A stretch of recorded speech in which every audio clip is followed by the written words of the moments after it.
you have heard about. This is a presentation about the Thomas Marcuccilli Nature Park Master Plan effort that we've been working on since the beginning of the year, really. I think we kicked it off in January and then started meeting with members of the community in different focus groups in March, and then again in May, and then again in August, kind of working with the 3 stages of our overall master planning process. But really that first phase has been probably one of the more exciting phases for a master plan that I've been involved in, because as we were getting into the site analysis of the park and of the property, it just became apparent that there was a lot of richness and a lot of layers to the property. It also has its challenges, the challenges being why it exists still today and it hasn't been developed. It's about 63 acres of a really particular type of soil that makes it really hard to develop. But it's also in the northeast corner of Carmel, and it's kind of in this prime location, kind of a hotbed of activity. And the park was donated to, you guys know the story here, in 2021. And also, you guys know, I'm going to cut some of the history short on this one. But I do think it's really, really great to see how connected it is to the overall infrastructure. And like I said, I think the other finds that you might or might not have heard about so far, we started thinking about the proximity of this park to Conner Prairie and all of the artifacts that have been found over time in the area. And because of that, we connected with the Applied Anthropology Lab at Ball State University. And that's been a really wonderful experience and partnership as well.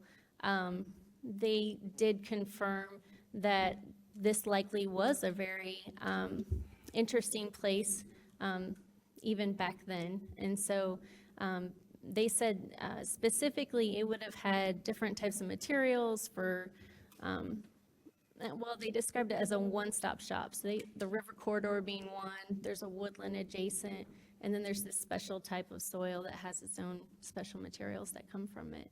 So I'm going to cut the beginning part of this presentation a little bit short and get into the meat of it. We've got some aerials, drone photography showing the overall site, and it is really expansive. The views across it are sometimes actually, as you're down in there, can be a little bit, it's so immersive that I think we identified that wayfinding will be an important aspect. And then also Carmel Utilities has 2 well sites on the property. So we wanted to guide the goals and objectives also somewhat emerged through the process, but goal number 1 being that we don't want to do anything negative to the site. We want to continue to preserve the overall experience and nature of the site, and it is a special site, so we wanted to maintain that. Also, because of the development, it can really only accommodate passive usage, and so things like walking, biking, wildlife viewing, there's not going to be a playground here or a splash pad. It really needs to stay low impact. Provide education and rich storytelling from unique perspectives. The property has been used by multiple different groups over time, and so there's a lot of opportunity to tell stories and education. Also, Prairie Trace Elementary is nearby. And then connectivity. Like we said before, there's a lot to connect to with the Hamilton County South River District Plan, the White River Visioning, the different expansion things that are happening over at Conner Prairie. It's just also connectivity to the natural resources. So it's a headwaters. The property is unique in that way as well. And so thinking about the water and its process, where it lands, and then as it leads down and connects into the White River. There's a lot of wildlife, so providing connectivity there. And then lastly, just continuing to push the edges of planning and how we go about creating parks, and how this group in particular goes about maintaining and creating parks as really cutting edge and really pushing the envelope. And so we're doing things like forest mitigation from other parks. We'll be planting trees here from River Heritage Park, I believe, where a trail was cut through. And we explored the ILF program. It looks like the in lieu of fee wetland program through the IDNR. It looks like they might not choose this site as an optimal site, but we did explore that and just trying to layer in as many partnerships and opportunities to continue to help develop this park site. We had 3 stages, the first one being what I've been talking a lot about, site analysis. The next one, we went into some opportunities and some different concept alternatives. And then the last one is really where we're at here at the end of the process. We engage with a lot of focus groups. I've listed them here because it just feels we feel accomplished after talking to and connecting with all of these groups. But sorry, my mouth is so dry tonight. What was really interesting is that each one of these groups had their own contribution, really, to the different layers and thinking that went behind the park planning. We met with Clay Middle School, which was a really fun process, and I do want to note that we did maintain separate data for Clay Middle School in comparison to the rest of the community. We thought it would be best to kind of group that together because we did reach so many students in a short period of time. When we went to visit, their answers would have really outscaled the community's answers, so we kept those separate.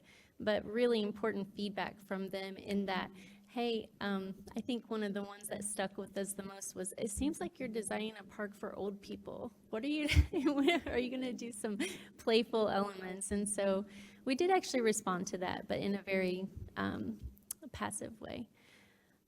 The environmental stewardship group was really impactful, as well as Carmel Clay Historical Society. Andy Wright contributed in a great way. He even went on a site walk with us around the site to identify different areas where things have happened.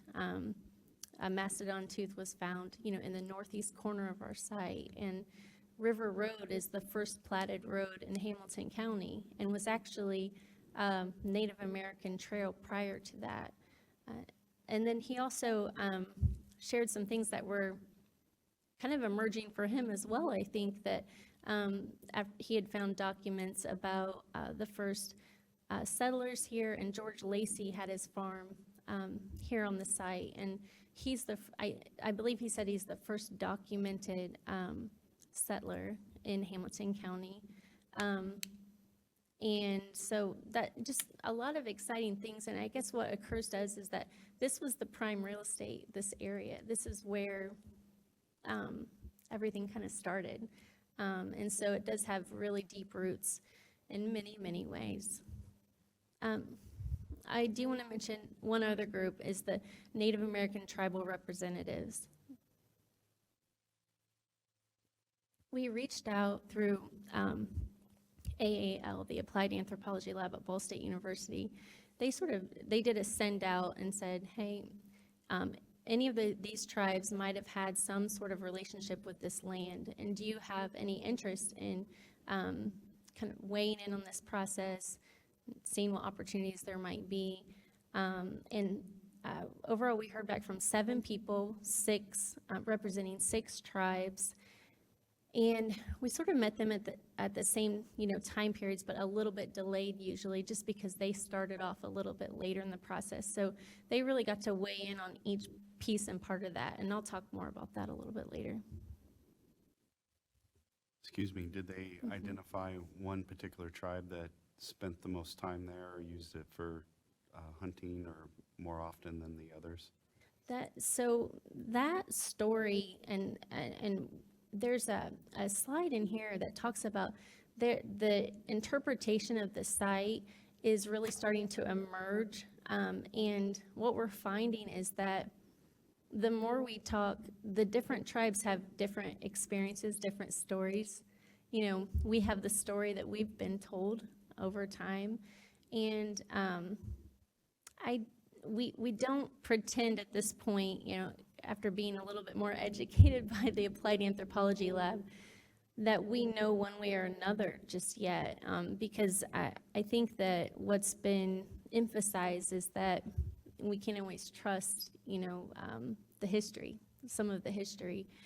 So that content in particular didn't get touched, but there were some topics that started to emerge that they were excited about telling about the land.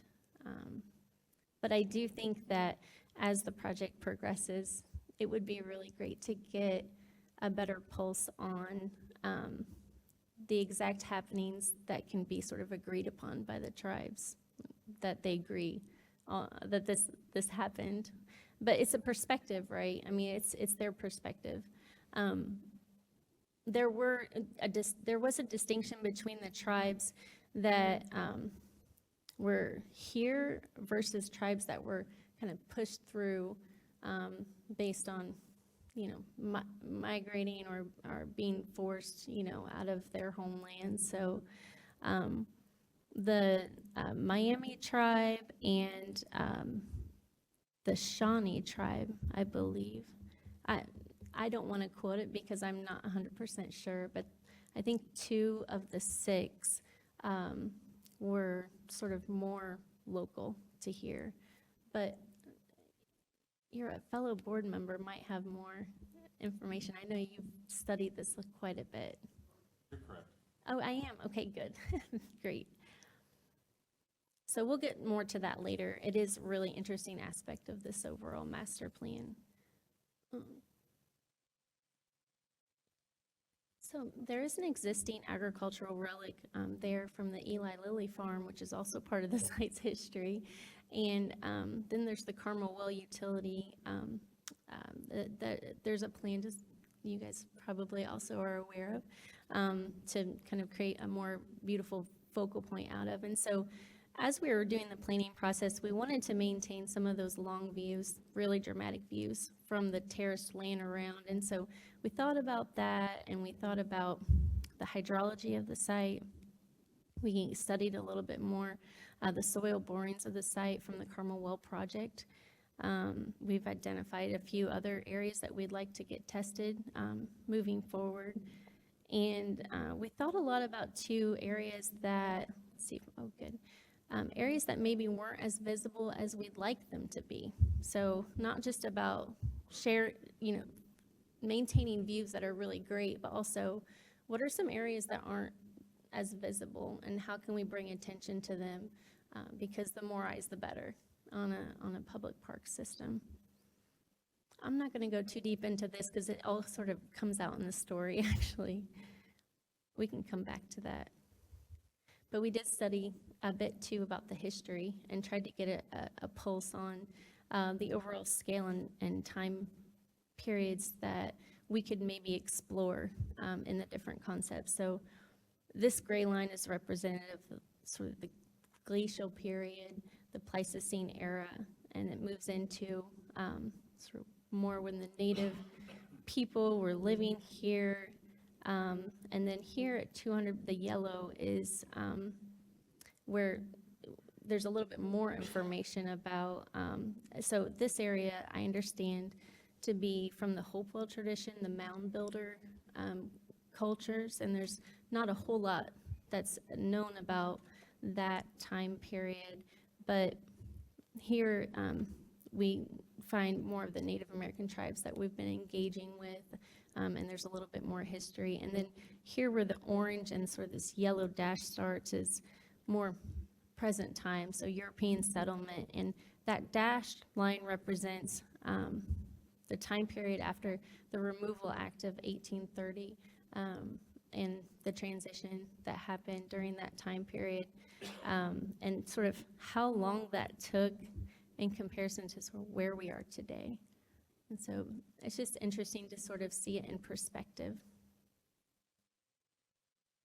So out of all of this emerged three main design drivers, things that really drove the overall design of all the different concepts we worked on. One being that there's an ancient ecology here. There's an opportunity for, it's very unique. I feel like I say it so much that it almost loses its oomph, you know, all these different layers of, well, it was the Eli Lilly farm, and it was the first settlers, and this special soil, but 63 acres of this soil is very unique. In fact, there are areas that aren't sort of designated as nature preserves, but we did do a study of the nature preserves in Indiana, and this would be right up there in the top 5 in scale if it were to be a landscape that was sort of its ancient roots, you know, what the soil would have held. But the scale of it would have been big at any point in time in history. The whole area and depression was likely created by the glacier recessions, and it was really fun to start to study the different landforms that get left. I have not actually heard of Esker and Drumlin and some of these names. I think another just great opportunity to educate about why the property is what it is. But the ancient ecology of the site isn't as easy to sort of rehabilitate because there's been a lot of agricultural drain tiles. There's also 2 legal drains that go through the site. And so the soil is actually really free draining. And part of that process does really complicate things in some ways because that soil is changing so much more rapidly than, say, if the water and the hydrology was intact still. It has the ability to really hold water like a sponge, but because it's so free draining with these drain tiles, which are in disrepair and sort of breaking up, but so it's a little tricky to know exactly what's happening underneath the soil. But there is a desire to rehabilitate a portion of the site, at least, into an ecology, a plant community like this, just as a reference point. It would attract all sorts of different flora and fauna as well, which would be really interesting. So out of the tribal engagement, we learned a few things. The first, I think, and most interesting was the character of the engagement, how to go about it. And we really asked the tribes, well, Michael asked the tribes to kind of, hey, tell us how this should work. Because the group that we were working with, they really were kind of taken aback at first in that usually they're brought in because of Section 106 federal mandate. You know, they have to be involved, which is a lot different sort of gesture than being asked to be involved and then saying, you know, we want to hear what you'd like to say about this site. And so they did comment on that, and the Applied Anthropology Lab was really great to sort of explain to us that you should have more listening than talking in these meetings. Maybe don't go in with a defined goal of where you're going to get to at the end of the meeting, and just let share, you know, do a share and then see what the response is. Not too very different from what we do in our normal meetings, but it definitely felt different. And one thing that came out of that too was all of the representatives we talked to identified the central ridge landform. So there's the terrace, and then there's these 2 lung depressions. They have about 8 to 12 feet of a particular soil type. And then there's the ridge in the middle. And they all identified that ridge as being a pretty important area. And I think through this process, they just always came back to that there's probably a lot of artifacts there. There would have been a lot of activity there. But there are some topics that are starting to emerge. The process is still ongoing. It didn't kind of get finalized in the master plan, but the intention is there to continue that process. Some of the subject matters that the group is interested in exploring is ethnobotany, the Removal Act of 1830, artifacts that are local. There's quite a compendium of them, and different land management practices, but also patterning. And so that was one really nice thing that came up where I think it was the representative from the Ottawa tribe who suggested that, hey, could you incorporate some of our patterning in your signage or in your, the Carmel well shell, because we had described that to them and said that, we're using agricultural references, and they thought it would be interesting to sort of have both. So I thought that was pretty incredible, actually. As a designer, I got pretty excited about that because it's not, it's actually a really special guarded thing, to have those patterns sort of offered up. I think is a really special thing and could be very interesting as the park moves forward. The last thing is that we wanted the park to inform the shape of the actual infrastructure. That makes sense at a lot of different levels. So now we moved into the concept alternatives. We had 3 concepts. One was touchstone to past stories. So if you were to look at this landscape and just imagine the different things that happen, and so this concept would be sort of the heaviest infrastructure. I'm going to just give the high points on these, and it would really maybe work to identify specific areas of the land and how that land would have told the stories of the site over time. The second one was landscape forward, and that one is sort of extremely oriented towards preserving the different plant community opportunities, and we did that by layering the topography with the soil types and sort of studied the different microclimates that would emerge, and then developed path system around this. And the one way to describe this is sort of in Japanese gardens, how they're not really strong geometric lines. They're sort of this very natural shape. This ended up getting pretty heavy on the trail infrastructure, I would say, because we were trying to define all those areas. And then the last concept was a framework plan, and this emerged from really the neighborhood group. They said, okay, we get it.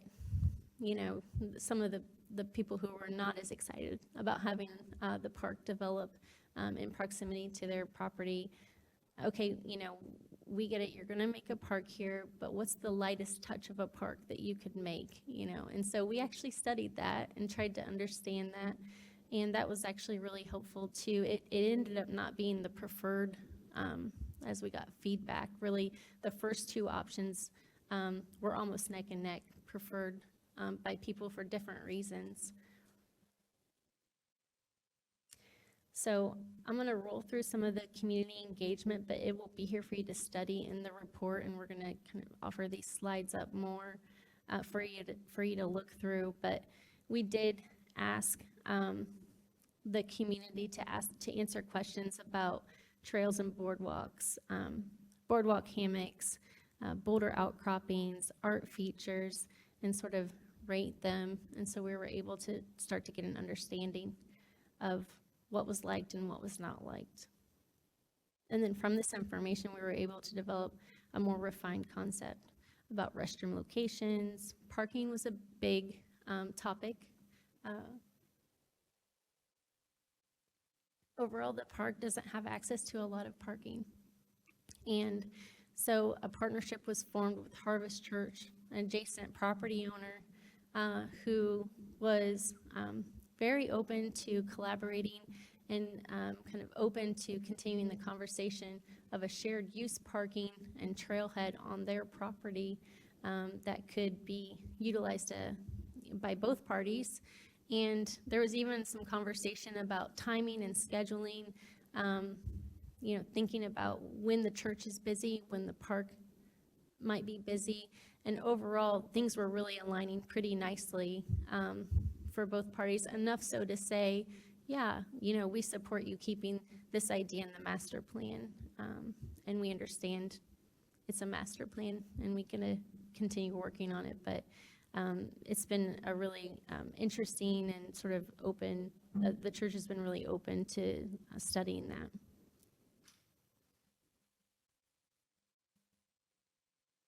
We also studied,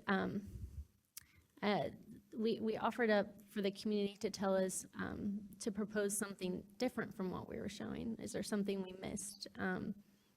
And it was interesting too to see between the two different markers, the three concepts. When we presented that was one meeting and one set of questions, and then the final refined concept. So what did they previously desire? And then what were the additional amenities they wanted? And what are the different things they liked? And so just trying to get a gauge, get a feel for where we were at.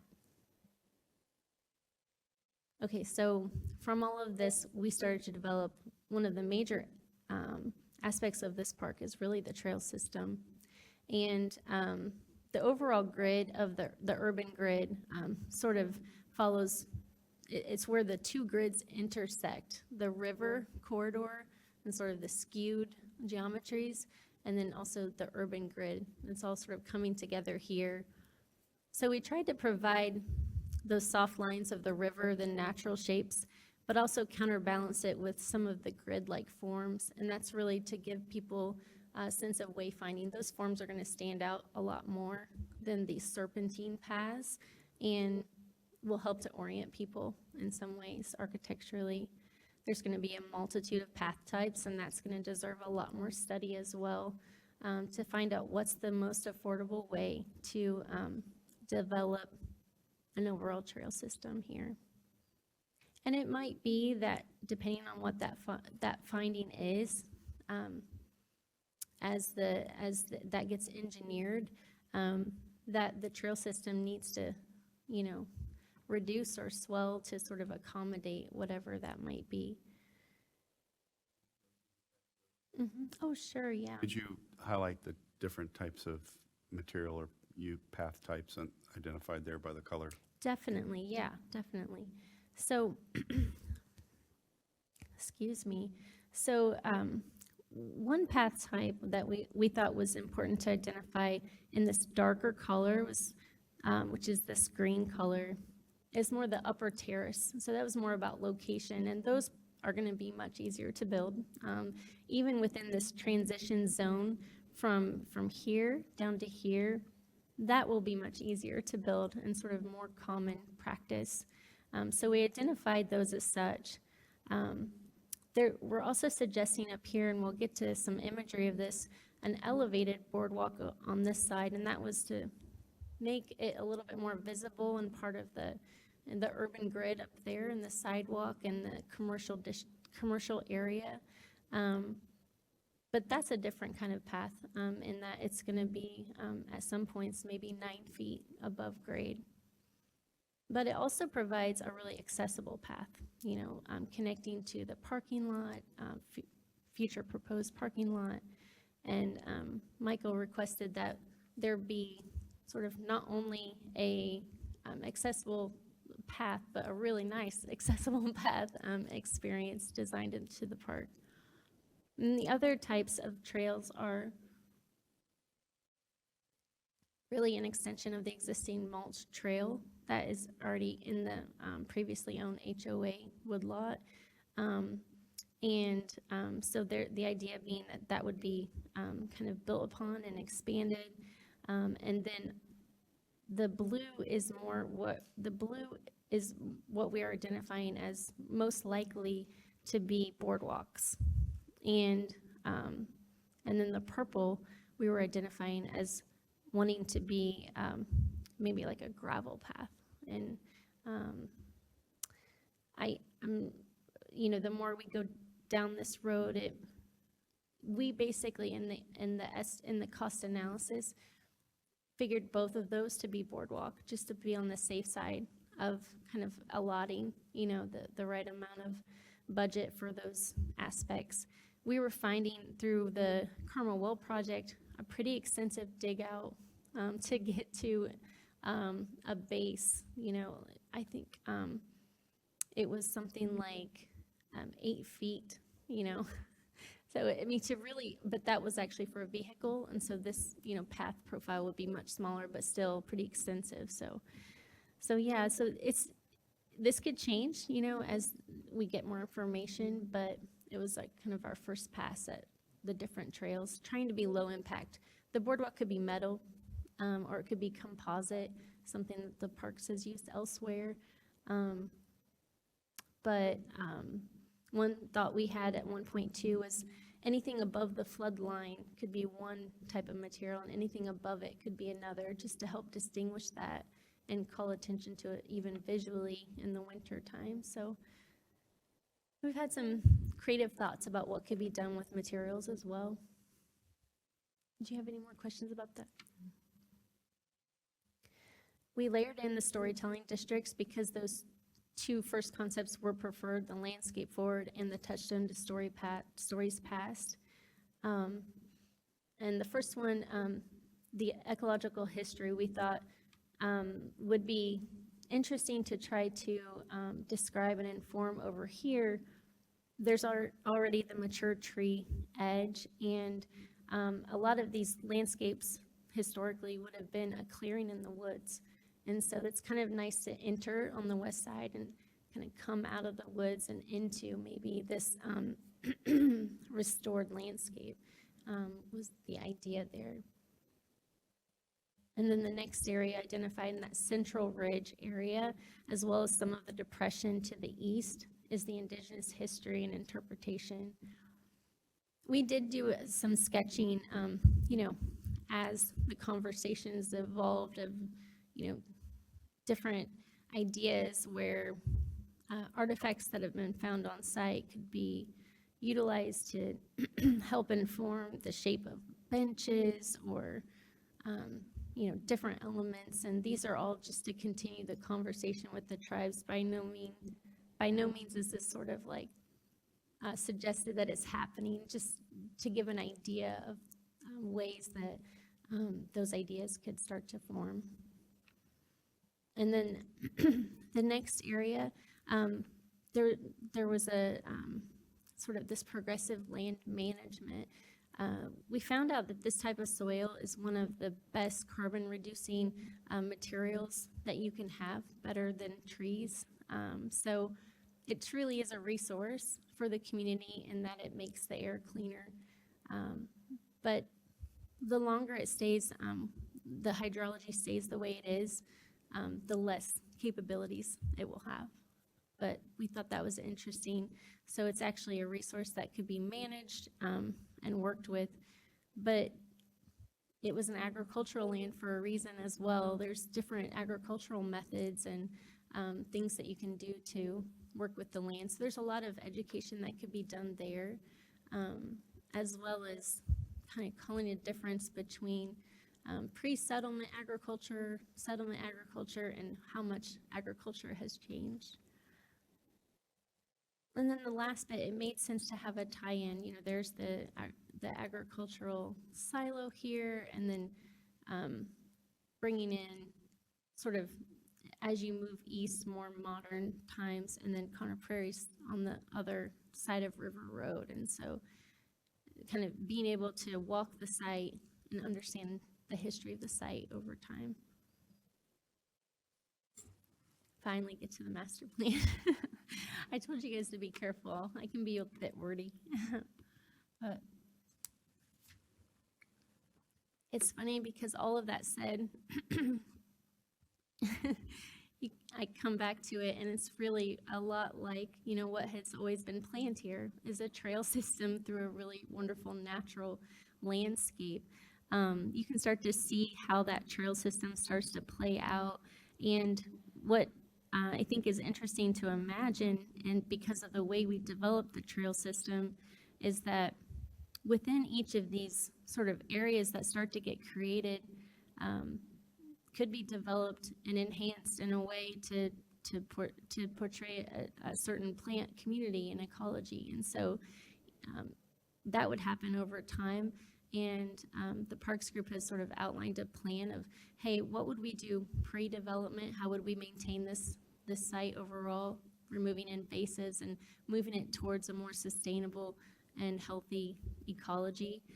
But then as the infrastructure gets laid in in as least invasive fashion as possible, there's also opportunities to then, bring in different plants and start to build an understanding of maybe some of the plant communities that were native to Indiana for a long time.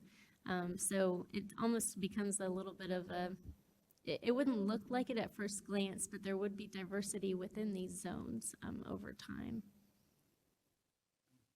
And then in addition to that, there's the story of water and, the ancient ecology of the site. There would be a few,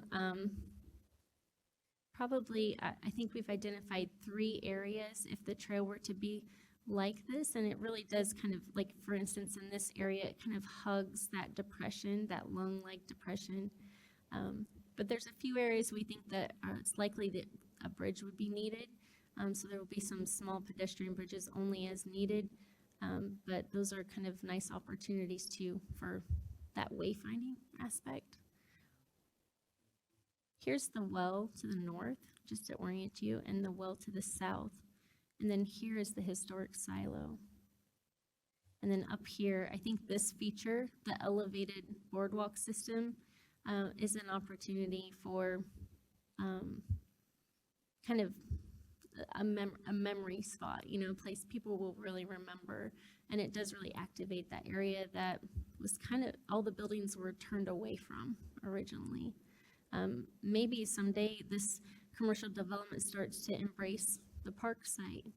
There's already a dining patio here, so that could be a really nice circumstance. So I've done some enlargements to help you get a better look because it's pretty hard to see on the slides. This is an enlargement of the parking lot, and the church and the Parks Board thought it would be really nice to make this an unusually nice parking lot in that. How many cars? How it's drawn today, and you could actually probably get a lot more if needed and if everyone was agreeable, but how it's drawn today is 170 cars. There's also some additional parking areas elsewhere too, but they're much smaller.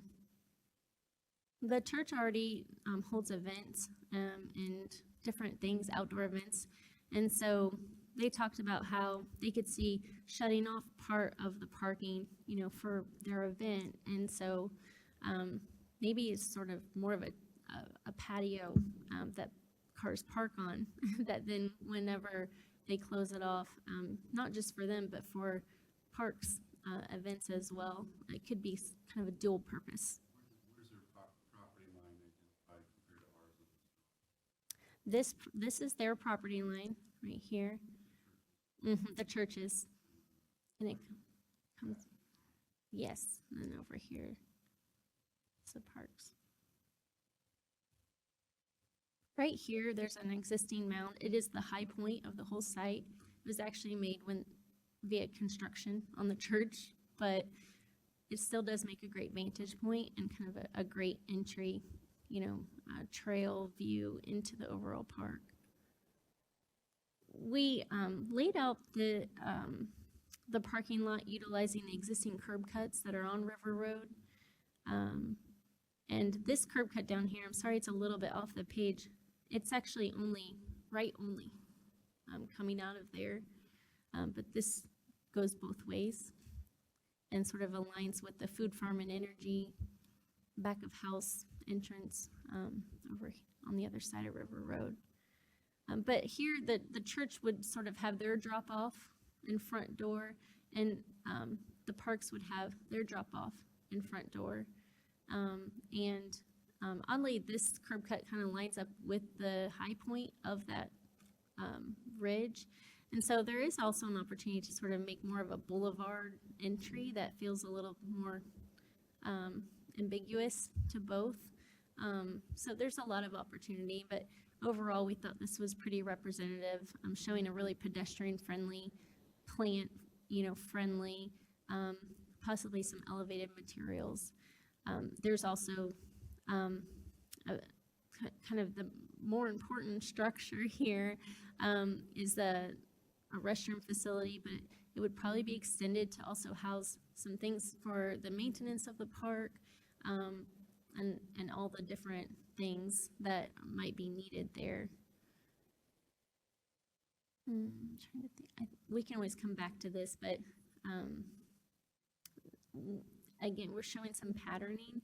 So imagine how that patterning could maybe play out on a restroom facility that could functionally be very similar to what you have now, but maybe the facade of it has some patterning or some story from that could be played out. And I think that's just one example. There's so many of how things could subtly play out, in the park overall. This is a rendering, and actually, I think this one's really great, and we're working with the planting part of this to sort of play with showing the different plant communities. So there'll be additional layering on this by the end of this week. But overall, I think you get a sense of the scale of the park, and the buffer that's being proposed is pretty substantial element that we haven't talked about. Maybe some. This is the parking lot we were just talking about. Oh, sorry. The buffer you're planning, is that on the south side? It's actually all around. So it would be here, and we tried to be really careful on this edge to not block views of the silo. That was important to the church. But also, this is where the tree mitigation planting is happening, and then it does extend, over on the west side as well. There's not very many locations where trees actually grow. It sort of sticks to the transition area. We've proposed a few in the lowlands, but they would be experimental at best, trying to find the right tree that might grow there. But maybe someday you're inside the park and you can't see houses, at least in some locations. And then these trees could also provide sort of framed views for the residents into the park.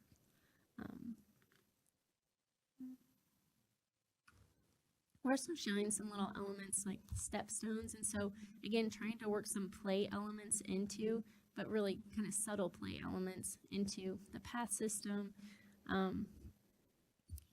Having different ideas for benches and signage, you'll see start to show up in different areas. We can come back to this as well. Could you go back to that picture? Yes. Those trees are not there now, are they? No, they are not. There are a few along here, but nothing like what we're showing. Are you suggesting that we plant trees? Yes. Okay, good. Mm-hmm. Yes.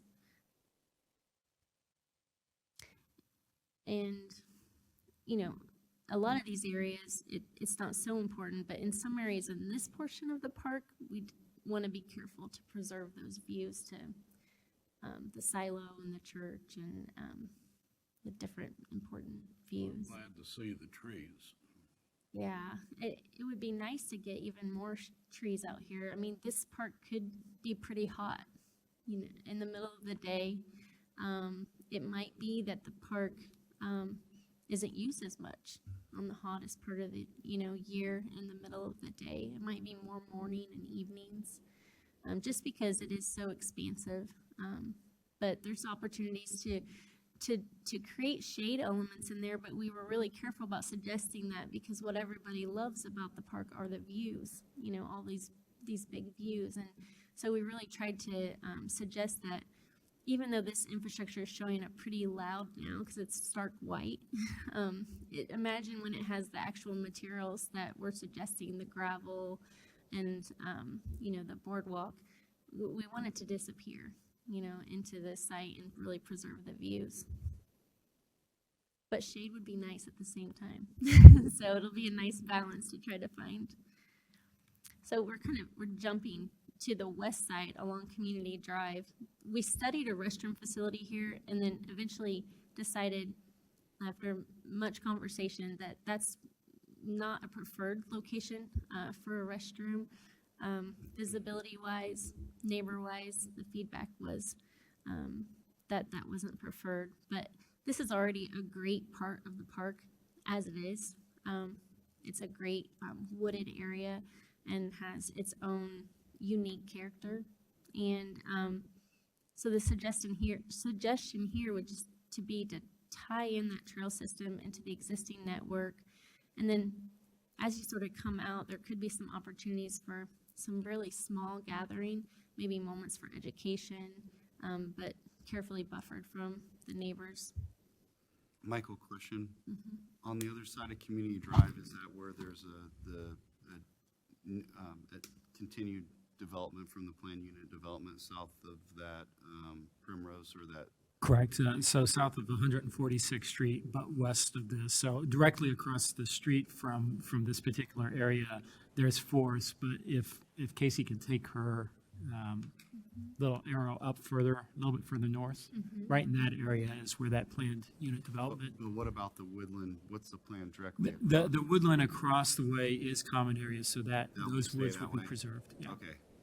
I would, Not under our control, but under the HOA. okay. That's what I wanted to understand where that was happening. Yeah. Okay, so that's further north. Yeah, it's sort of. Okay. It's okay. And it is a very nice woodlot, high value, identified by the ecologist who came and studied the site and looked at the plants that are there, identified invasives. He identified that lot as this has some really interesting trees, and he did also identify that there were some trees there that would support that this was always a landscape like this, and that these types of trees would grow adjacent to these sedge meadows and marshes. So also we studied some parking along Community Drive. There's room there to sort of fit it in. It would only get you about 15 spaces. I mean, there's ways, of course, to get more, but comfortably. And we heard a lot of feedback that was not wanted by the community. There are a lot of traffic concerns in the area, and they actually just like this part of the drive, that there's a canopy over it. And but it is still a kind of a main entrance, especially pedestrian-wise, from the surrounding communities. And there's, a lot of people, being attracted to the area and developing. What about security? A lot of parks I know of close at a particular time of the day. This park would have our standard operating hours of sunrise to sunset, so it would technically be closed for public use when it's dark out. You would have gates. None of our parks have gates, so this park would also likely not have gates. The fact that there are so many neighbors around this park provides effectively a crime watch unit just like we have in many other parks. So I anticipate some of the neighbors here will keep a close eye on the park, and if they're seeing something, I'm sure we'll hear about it and the police will hear about it.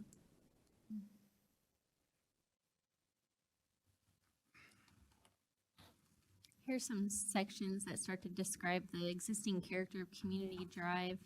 And again, we're not suggesting doing a restroom here yet, but it starts to give you a sense of the scale of the existing woodland on the park's property, and then how it transitions out into, maybe this is that small gathering zone, really like, think Jensen's circle of stones, just a small, very low impact gathering.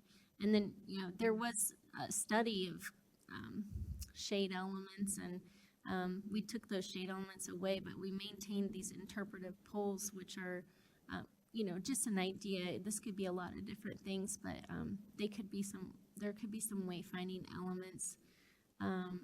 And these are meant to resemble some of the architectural building methods that we saw in some of the tribes we were working with.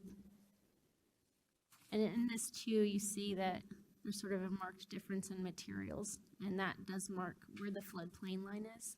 So just that idea kind of persists through a lot of the imagery you might see here. Then up on the northwest corner, so this is 146th Street is further north, and here's Hopewell and Simplicity. And so just north of here is supposed to be commercial development, and then there's residential development on either side of the park.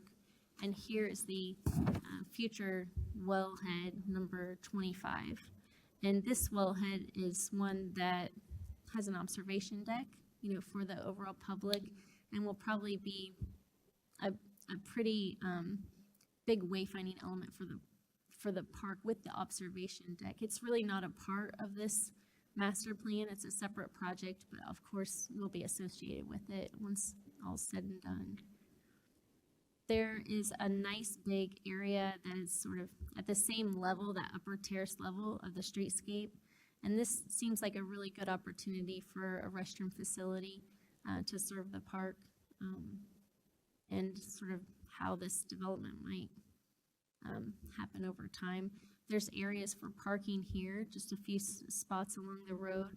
And then there's a parking suggested along here. And this parking is a little unusual in comparison to the other parking that we suggested.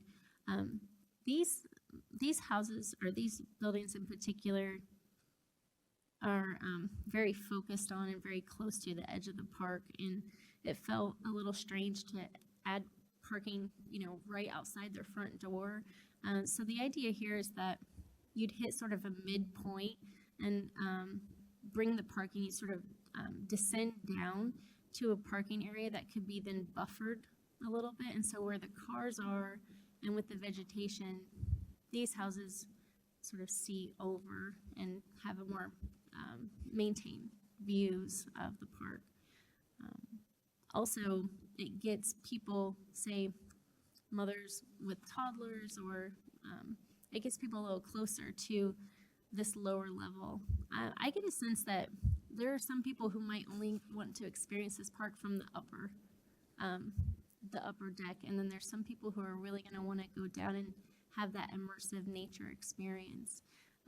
So I think this is a welcoming gesture to kind of get people intrigued into that lower level where there's probably a lot more abundant nature, which includes, you know, all the things that nature provides as well. So it's just, I do think it's nice to kind of entice people down into the park. So here's some sections that start to show, this is that parking area. And in some cases, the walk would extend out beyond and be sort of a boardwalk. But it's not depressed too much, just a little bit. But it does do enough to, you can see the gray car here. And that's the public restroom in the background. And you can imagine that's the street, and there's commercial behind it and how the park relates. And that's the future wellhead and how it relates to the surrounding neighborhood. There's an opportunity here too to add a sidewalk. One doesn't exist today on this side of the park. I think that would be a nice thing. So this is a view that's being developed, and this is really looking back up into the church property, the shared use restroom facility. It's showing a few shade elements here on the edge. It starts to give you a sense of the character that could happen when you're in the park. And then here's a view of some potential ideas for elevated boardwalk system. And this also includes this idea of hammock areas, net areas that would be playful, but would be playful for sort of all ages, and could be also very passive at times. The elevated walkway, again, is, kind of connects with the existing sidewalk and provides a little bit more visual to an area that might not have had so much visibility prior. So here's a view from 146th Street, sort of right off of it, and you can see that here's the agricultural silo and, you know, how that boardwalk might start to look. There's some interpretive signage elements popped in here for you know, obviously there's a lot of storytelling and education, but those aren't really vetted design ideas so much as just representing that there should be interpretive signage in the park. So that's the overview, and there's of course a lot more details, and I'm sure you have a lot more questions. You know, there's a lot of supplementary material and slides that extend beyond this in case you might ask questions about more detailed questions as well.